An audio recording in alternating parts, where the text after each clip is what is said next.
Tengo varios años ya viniendo a la iglesia y llegué con problemas económicos, sentimentales, todo eso, ¿va?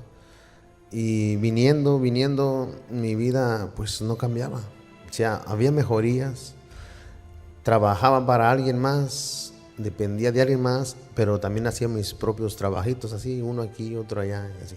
Entonces, el año pasado tuve un problema con la justicia y bueno, tuve un problema, una injusticia que duró como unos 8 meses y no había cambios, aún con videos, con pruebas que miraban que yo era inocente. Entonces no había nada de cambios, no había nada, una solución.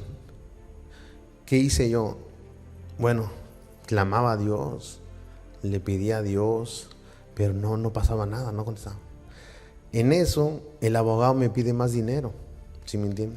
Quería más dinero que para, pues sí, ir al fondo y no sé qué.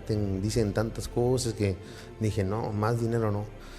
Mi esposa al verme que estaba afligido y que no había respuesta, entonces ella me agarró de la mano y dijo, vamos a ir al altar, vamos a hacer una prueba con Dios. Entonces en esa misma semana, obispo, no sé ni cómo, pero me llamó la abogada diciéndome que todo habían anulado, todo habían retirado, todo el caso, todo. De que 8 meses ya tenían eso, que me cambiaban cortes, me presentaba, me daban otros.